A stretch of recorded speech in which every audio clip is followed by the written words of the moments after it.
Jaga kot mungkinnya. Hospital Shah Alam.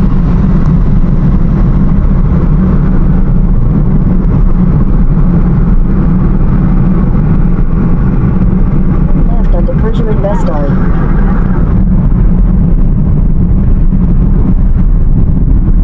Dia kata kan? Tahu lah. Nak tak kat sana. Continue on Percheron Kapsolnya. Lestari for 1.5 kilometers. Kami ada tahu. Besar tu. The Android. The Android. InsyaAllah tak tahu.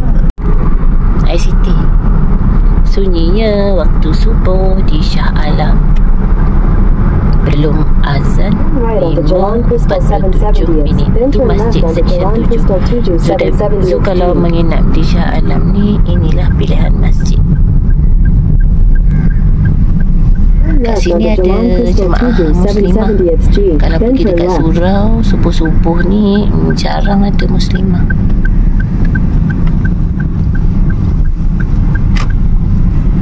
Take the next left. Then your destination will be on the left.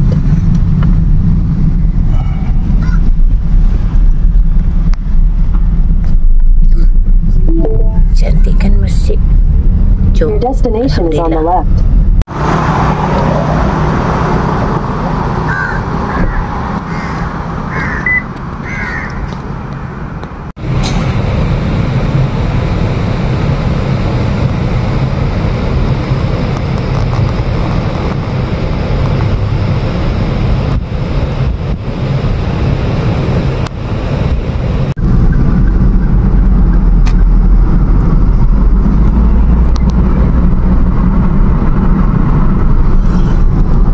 Biasanya kalau datang sini pagi tu sebelum balik ke tempat menginap, beli makanan dulu. Tapi hari ni tak perlulah. Zul makan malam sangat tadi.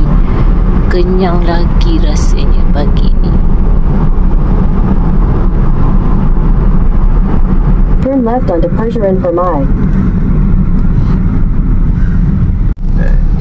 Yelah. Nama aja sini dah. Ni ni Mas Zakaria tadi ni Mas Tanah Mego.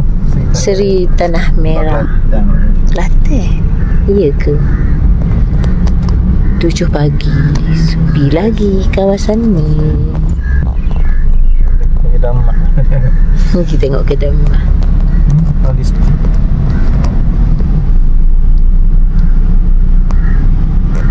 Dan apa ya?